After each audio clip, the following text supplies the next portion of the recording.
Hi అండి. అందరికీ నమస్కారం. Welcome to my channel. ఈ వీడియోలో pension revision case Delhi high court సంచలనం.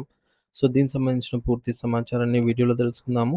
వీడియో అయితే ఎక్కడ గాని స్కిప్ చేయకుండా ఎండ్ వరకు చూసేయండి. అప్పుడే ఇన్ఫర్మేషన్ పూర్తిగా అర్థమవుతుంది. అలాగే వీడియో చూస్తున్న ప్రతి ఒక్కరు లైక్ చేయండి ఫ్రెండ్స్. ఈ వీడియోని తోటి పెన్షన్ మిత్రులతో అయితే షేర్ చేయండి.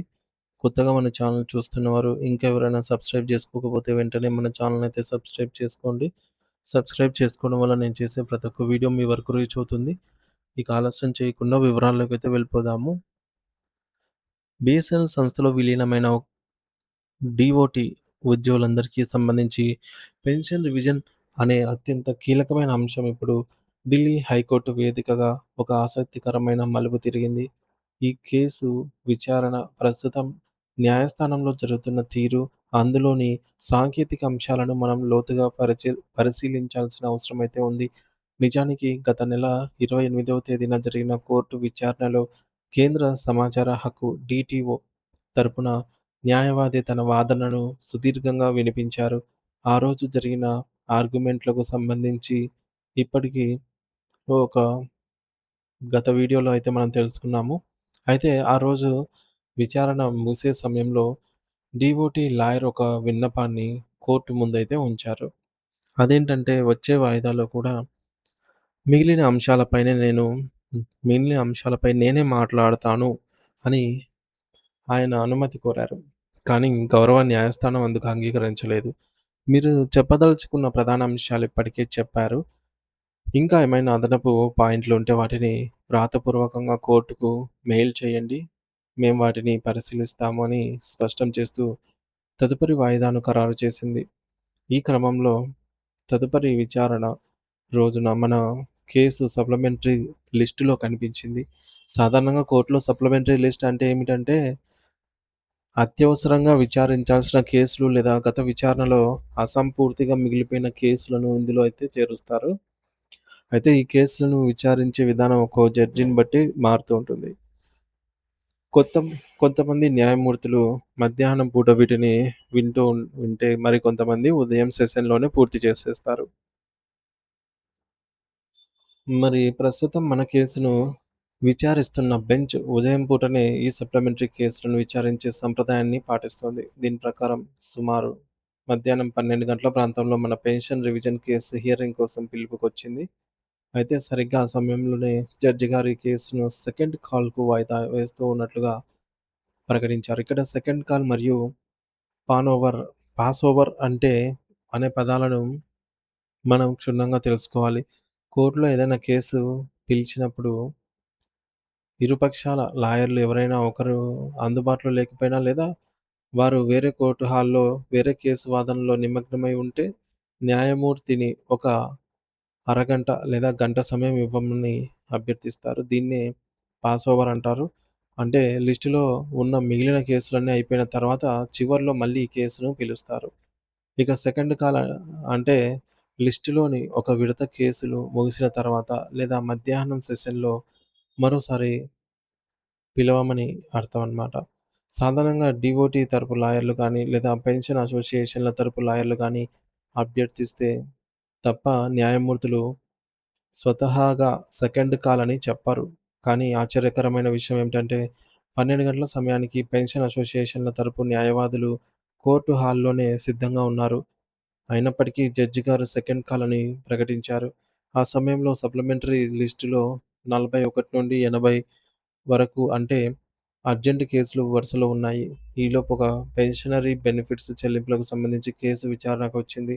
ఆ కేసులో వాదనలు కూడా సుదీర్ఘంగా దాదాపు గంటన్నర పాటు సాగడంతో సమయం మధ్యాహ్నం లంచ్ బ్రేక్ వరకు వచ్చేసింది.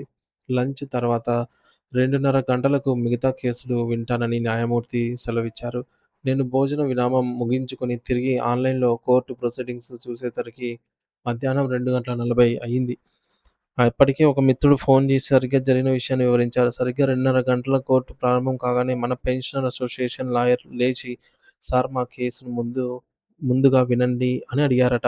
దానికి జడ్జి గారు స్పందిస్తూ "ముందుగా పాస్ ఓవర్ అయిన కేసులున్నాయి. అవి ముగిసాక మీ కేసులు వింటానని" చెప్పారు. అప్పుడు మన లాయర్ గారు ఒక ఇబ్బందిని కోర్టు దృష్టికి తెచ్చారు. "సార్, నాకు సాయంత్రం 4 గంటల తర్వాత వేరే ముఖ్యమైన పని ఉంది. అందుకే ఇప్పుడే వినండి" అని కోరారు. కానీ న్యాయస్థానం నిబంధనల ప్రకారంగా పాస్ ఓవర్ కేసులన్నీ మొదటి ప్రాధాన్యతనే ఉంటుంది. సో, వీలైతే 4 గంటల లోపు మీ కేసిస్తే వాదనలు వినిపించండి. లేదంటే ఎప్పటికి వాయిదా వేయమంటారు? రేపటికా, ఎల్లుండికా అని జడ్జి గారు సరదాగా చమత్కరిస్తూ అడిగారు. మీరు ఏ సమయం అడిగితే ఆ సమయానికే వాయిదా వేస్తాను అని కూడా అన్నారు. చివరకు ఆ రోజు మధ్యాహ్నం కూడా వేరే కేసుల్లో చర్చలు సుదీర్ఘంగా సాగటం వల్ల సాయంత్రం 4 గంటల వరకు మన పెన్షన్ కేసు విచారణకొచ్చే అవకాశం లేకుండా పోయింది. ఇక్కడ మనం గమనించాల్సిన ఒక విచిత్రమైన మరియు ఆవేదన కలిగించే అంశం ఏమిటంటే, సాధారణంగా 5 లేదా 6 పెన్షన్ అసోసియేషన్‌లు కలిసి ఈ కేసేసినప్పుడు ఒక్కో అసోసియేషన్‌కు ఒక్కో లాయర్ ఉంటారు. కానీ కోర్ట్‌లో అందరూ గంటల కొద్దీ మాట్లాడడానికి అనుమతి ఉండదు. కాబట్టి అందరూ కలిసి ఒక లీడ్ లాయర్‌ని ఎంచుకొని ఆయన ద్వారా ప్రధాన వాదనలనైతే వినిపిస్తారు. ఒకవేళ ఆయన ఏదైనా పాయింట్ మర్చిపోయినట్లయితే మిగిలిన లాయర్‌లు దాన్ని ఈ మేరకు సప్లిమెంట్ చేస్తారు. అంటే అదనంగా జత చేస్తారు. ఈ పద్ధతి ప్రకారం ఈరోజు వాదనలు వినిపించాల్సిన ప్రధాన లాయర్‌కు సరిగ్గా అదే రోజు సాయంత్రం 4 గంటలకు అత్యవసరమైన పని పడటం వల్ల అనేది మన దురదృష్టం అన్నమాట. అసలు ఈ సందేహం ఏమిటంటే మధ్యాహ్నం 12 గంటలకు కేసు పిలిచినప్పుడు మన లాయర్‌లు కోర్ట్‌లోనే ఉన్నారు కదా! అప్పుడు సెకండ్ కాల్ అని జడ్జి గారు అన్నప్పుడు, "లేదు సార్, మాకు మధ్యాహ్నం పని ఉంది. ఇప్పుడే మా వాదనలు వినండి" అని ఎందుకు అడగలేదు అనేది సమస్య. అసలు సెకండ్ కాల్ ఇవ్వమని ఎవరు కోరారు? డీఓటీ లాయర్‌లకు ఆ అవసరం లేదు. ఎందుకంటే వారి వాదనలు ఇప్పటికే ముగిసాయి. మరి మన వైపు నుండి ఏమైనా అడిగారా అన్నది వ్యక్తిగత అనుమానము. కానీ ఎవరిని విమర్శించడం అయితే ఉద్దేశ్యం కాదు ఇక్కడ. త్వరగా ముగిసిపోతుందనుకున్న కేసు మే 7వ తేదీ నుండి 11వ తేదీ వరకు వెళ్ళిందనమాట. ఎలా వెళ్ళిందనేది అర్థం కావటం లేదు. సరే, ఈ పరిణామాలు చూస్తుంటే రానున్న రోజుల్లో మరిన్ని జాప్యాలేమన్నా జరుగుతాయేమో అన్న భయం కూడా ఒకవైపు ఉన్నది. ఎందుకంటే త్వరలో కోర్టులు వేసవి సెలవులు, సమ్మర్ వెకేషన్స్ కోర్టులకైతే రానున్నాయి. జూన్ నెల మొత్తం గూడా కోర్టులు పనిచేయవు. ఒకవేళ మే 11వ తేదీన గూడా కొత్త కారణం ఏదైనా చెప్పి వాయిదా వేయించుకుంటే ఇక ఈ కేసు మళ్ళీ జూలై నెలకే ఎళ్తుంది. అంటే మరో 2, 3 నెలల్లో కాలయాపన జరుగుతుంది. సో, ఇలాంటివేమైనా జరుగుతాయన్న అనుమానాలు పెన్షన్‌లో కలగడం అనేది సహజమే. అయితే న్యాయస్థానాన్ని మనం ప్రశ్నించలేము. అటు డీఓటీ తన పని పూర్తి చేసుకొని పక్కకు తప్పుకుంది. ఇప్పుడు బంతి పెన్షనర్స్ అసోసియేషన్ లాయర్ల కోర్టులోనే ఉంది. ప్రస్తుత పరిస్థితులు చూస్తుంటే పెన్షనర్స్ తమ హక్కుల కోసం పోరాడుతూనే ఈ కోర్టు వాయిదాలను కూడా ఒక అలవాటుగా మార్చుకొని ఎంజాయ్ చేస్తారేమో అనైతే అంతిమంగా అనిపిస్తోందనమాట. మొత్తానికి న్యాయం ఎప్పుడు జరుగుతుందనేది మళ్ళీ వేచి చూడాలి.